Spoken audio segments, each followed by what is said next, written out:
Hi Libra, welcome po sa ating channel at ito ang inyong Monte Cabay Tarot reading for November 2024. Please be reminded kung naka-resonate kayo, comment down. Kung hindi kayo naka-resonate, ibigay niyo po sa iba kasi general reading po ito. This is for you Libra, ngayong November 2024.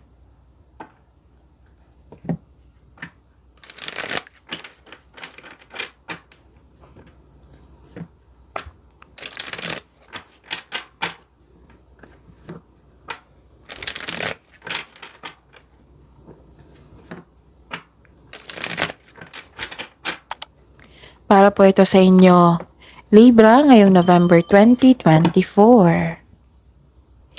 Maraming salamat po sa inyong patuloy na suporta at maraming salamat din po sa mga hindi nag-skip ng ads. Gamitin ang reading na ito bilang gabay lamang sa mga hindi pa nag-subscribe, subscribe na po kayo at click bell notification para malaman nyo na may bago tayong video. Para sa mga gustong magpa-reading po, may lumabas dyan sa screen nyo ngayon.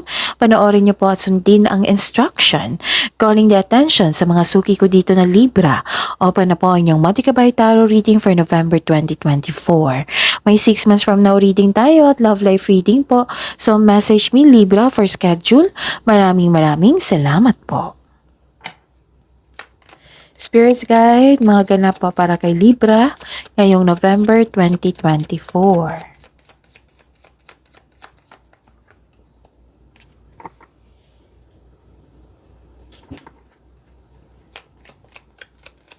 Libra,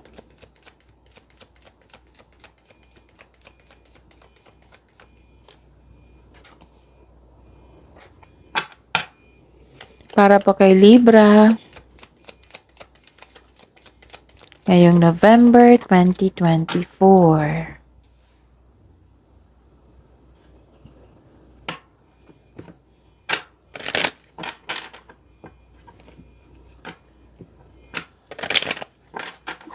Spirits Guide, Angels, Archangels, Guardian Angels, message po para kay Libra ngayong November 2024.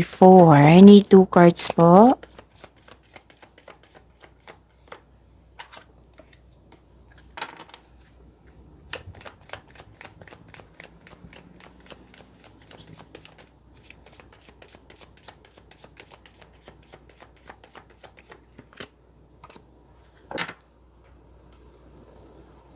Okay.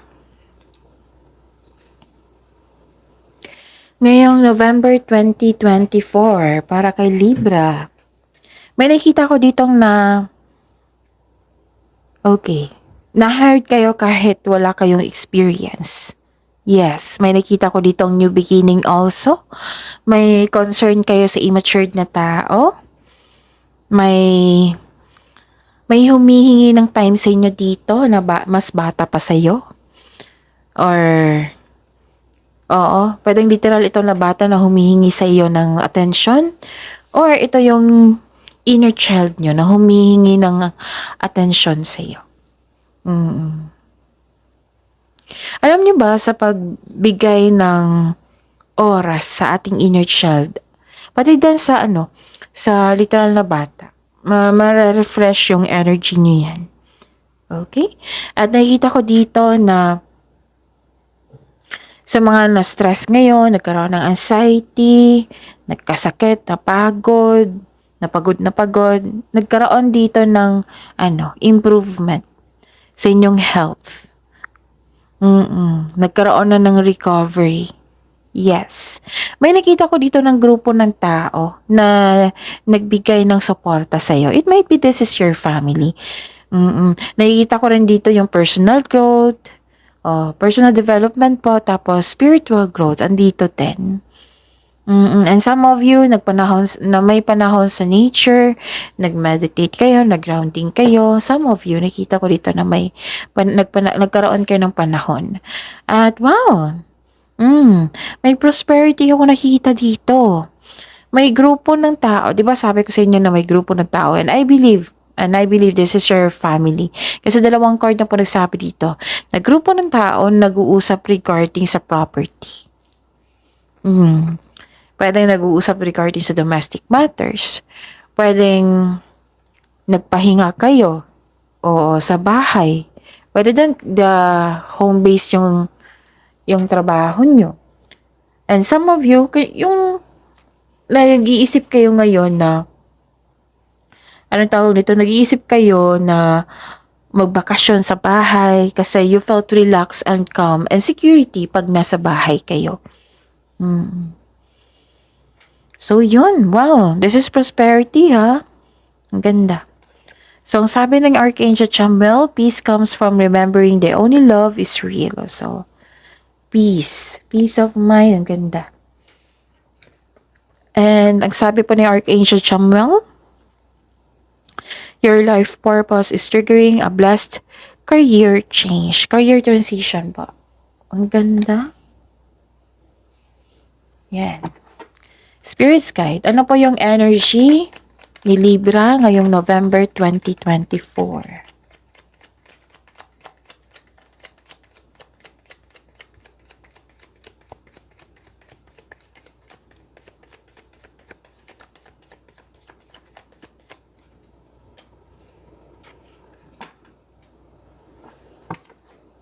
The clarification of this card po.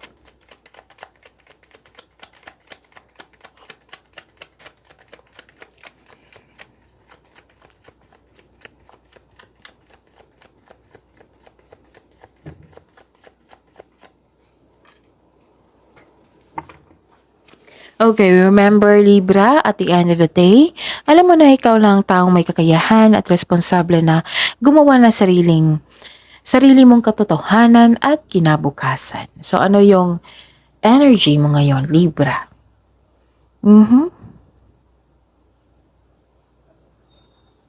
Okay. This is moving on. Oo. Nag-move forward kayo, nag-moving on. Pwede din nag-take action kayo sa inyong matagal na ideas, plano, desisyon. Pwede din tong ganun ha, nag-move forward kayo, nag-take action na kayo sa inyong matagal na plano. Nag-move forward kayo kasi nagkaroon ng ending with new beginning. So that is transformation, pwedeng transition, that is moving forward. You are now focused on mind healing instead of suffering. Okay. So ang sabi ng card niyo po dito, na believe in yourself, think positive na makabangon ka ulit, and have faith ng divine can lift you out of any period of loss. Ito yung sabi dito peace of mind. Sabi ni Archangel Chamuel, peace comes from remembering the only love is real. So this is moving forward kasi nag-focus kayo na sa mind healing, sa peace of mind instead of suffering. Magtiwala sa kung ano ang darating. Sabi po ng card niya po dito. Okay? At saka lumayo ka dito sa isang toxic na tao, or umiwas ka, nag-decide ka na umiwas sa kanya. Kasi may lumayo kasi isang tao na nagkaroon ng toxic traits sa'yo. Pwede din na, yun, na nahihirapan ka, nagkaroon ka ng stress sa taong ito, yun. Umiwas ka. Nagput ka ng, pwedeng literal na umiwas ka talaga, nag-career change ka para maiwasan mo itong taong ito. Pwedeng ganun, pwedeng ganyan ha. Or lumipat ka sa isang lokasyon para maiwasan mo yung toxic na tao. Pwedeng andyan siya. Pero nag-decide ka na mag-put ka ng limitation, nag-put ka ng boundaries, na ayaw mo nang tanggapin yung negativity niya. So, ang sabi ng card dito, focus and have faith. I-release mo yung nararamdaman mong negativity. Palitan mo ng positibo na ma-motivate ka ulit. Okay? Ano pa? Nakikita ko rin dito na okay. Okay. Some of you ha, nasaktan dito. Nasaktan kasi may tutol sa inyong desisyon, ideas, plano, may tutol. Pwede din tutol ito sa traditional ha. Like for example, tutol sa pakikipagrelasyon sa taong gusto mo. Tutol sa kasal. Basta may tutol. Okay? May tutol po dyan. So, pero, nakikita ko dito, nag-move forward ka. Nag-move forward ka. Nasaktan ka, oo, sa against sa'yo. Pero nag-move forward ka. Tinanggap mo ito, tapos nag-move forward ka. Okay? Pero ang advice ng card nyo dito, kahit may tutol sa inyo, oo, try to have an open mind and be respectful of opposing viewpoints. Kunin mo yung nyo, dahilan niya kung bakit siya tutol. Baka may matutunan kayo. Pero at the end of the day, kayo naman po yung may masusunod kasi buhay niyo po iyan. Okay? So, yun. Spirits guide. Possible blessings po na ma-receive ni Libra ngayong November 2024.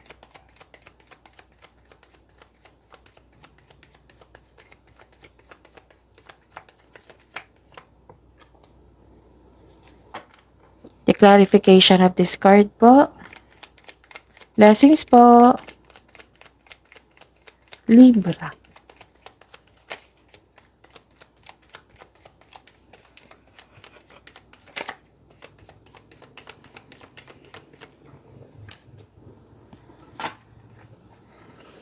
Okay. So, ano yung possible blessings? Wow, this is emotional stability, empathy. May hinahon kayo, very matured na, mapagmalasakit, at maaari ding emotional. Ito yung sabi ko sa inyo kanina pa, nagsaset ka ng boundaries. Again, nagsaset ka ng boundaries or guarded ka while being mindful of those around you. Concerned ka pa rin kahit nagpuput ka ng boundaries. Okay? Yon. Nakikita ko dito yung stability sa inyong connection sa isang tao. Pwedeng stability din ito sa career mo. At nakikita ko rin dito yung stability sa inyong kaperahan. Okay? May sabi din dito na iparamdam mo daw sa isang tao. Pwedeng sa partner mo ito ha. Kasi pwedeng nagkaroon ng complain yung partner nyo na hindi ka nag-care sa kanya. Ganon. Ang sabi kasi ng card dito na iparamdam mo sa kanya na may malasakit ka at very supportive ka sa inyong connection. Pwedeng sa partner nyo to or sa isang tao na malapit sa iyo. Okay? Nakita ko dito yung stability sa inyong connection, stability din sa inyong career and money. Ano pa? Nakikita ko rin dito yung okay. Pwede din na may kakapasok nyo lang sa relasyon, no? Or nagkasundo kayo. Kasi may nakita ko ditong kakapasok lang ng relasyon or kakabati lang. Okay? You receive unconditional love. Tapos pwede din may bago kang kaibigan na magaan ang loob mo sa kanya, natutuwa ka sa kanya. Pwede din kakasagot mo lang sa isang tao. Yung kakapasok nyo lang sa relasyon. Pwede din kakarating lang ng isang tao na nag-express siya ng pagmamahal sa'yo. Okay? And nakita ko rin dito, which is natutuwa ako, Libra, kasi nagkaroon ng self-love. Pleasure, you're giving time for yourself. Yes, may nakita ko ditong beauty, new friendship, new feelings, unconditional love. Yun. Okay? Ikaw ay nagpo-focus sa self-love and taking time for yourself. Nagkaroon ng personal development. Ito yung sabi ko kanina dito na personal development. Andito. Bagong pag-ibig usually ito eh. Bagong pag-ibig which can arrive in many forms such as self-love, new relationship, new connection sa isang tao na magbibigay sa iyo ng love, peace, and happiness. Ito yung sabi dito, peace. This card asks you to be open sa pag-receive ng gift na ito from the universe. Dahil ito ay nakatadhana sa iyo. So, dapat open arms mong tanggapin ito. Okay? Open your heart and receive the emotions around you. Actually, may job opportunity din ako nakikita dito. Or may isang opportunity na magbibigay sa iyo ng new sources of income. Kaya nga may sinabi dito na financial stability kasi may itong opportunity na ito, magbibigay siya ng enhancement. Financial stability nga. So, huwag nyo daw palampasin yung binigay na opportunity sa inyo. Okay? Masaya ka dito. Pwede lang sa trabaho, nag-enjoy ka sa trabaho mo, masaya ka. Ikaw ay nagfo-focus sa peace of mind. Okay? Peace and love. Okay? Ang ganda. Ang ganda ng blessings po. Spirit's guide. Challenges na ma-overcome po ni Libra ngayong November 2024.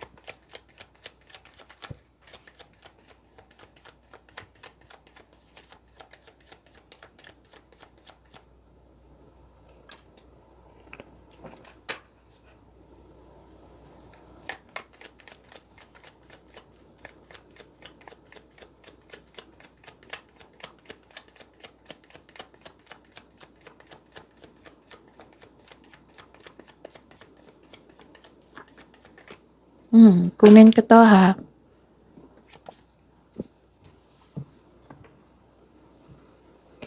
Maraming salamat po sa inyong patuloy na suporta. At maraming salamat din po sa mga hindi nag-skip ng ads. Okay, Okay, inom muna ng tubig ha. Sapit lang po.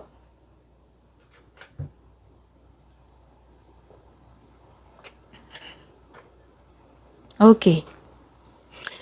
Movement. Busy kayo ngayon. Ngayong buwan na ito. Puro movement. Yung sabi ko sa inyo kanina na move forward din dito, movement. Dito rin, movement. Kasi may dumating na opportunity eh. 'Di ba? Sabi ko sa inyo dito sa blessings nyo, may dumating na opportunity. Binigyan mo ng aksyon. Binigyan mo ng agarang aksyon. Yun yung sabi dito. Pwede din na mabilisang desisyon. Dumating kasi tong mensahe or hinihintay nyo.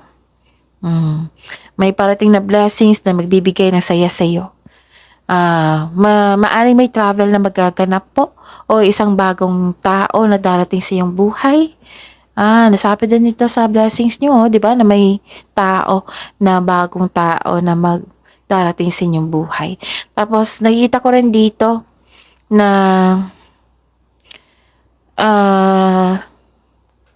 may event invitation or mag-ask sa'yo ng date. Tapos, yun. Isa o maraming alok eh. Nakikita ko dito. Pwede sa buhay pag-ibig ito sa career and money nyo. Busy kayo sa trabaho.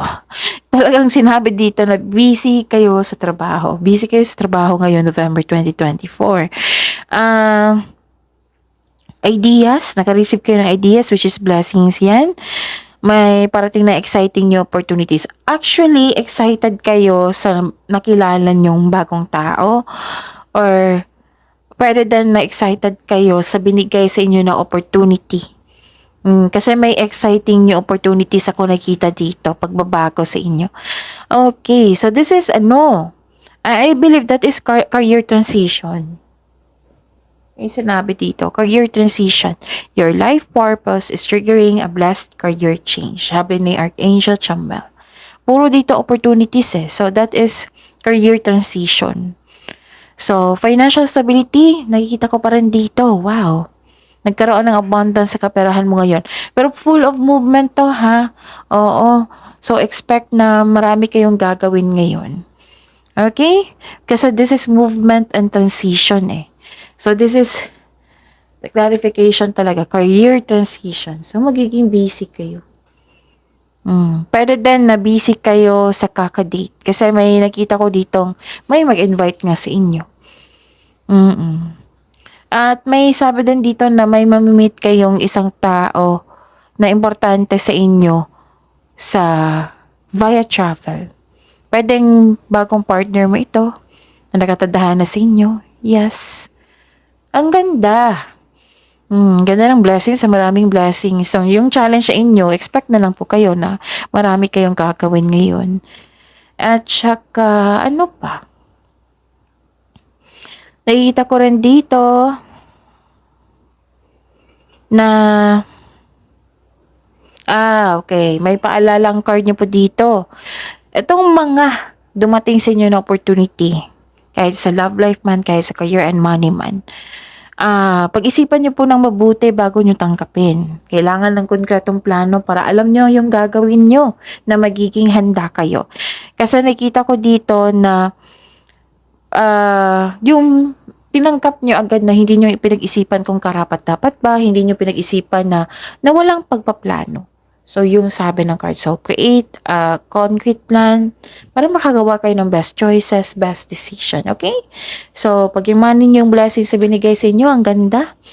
See you tomorrow, Libra. Please like, subscribe, and click the button for notification para updated po kayo sa daily tarot reading natin. Maraming salamat po.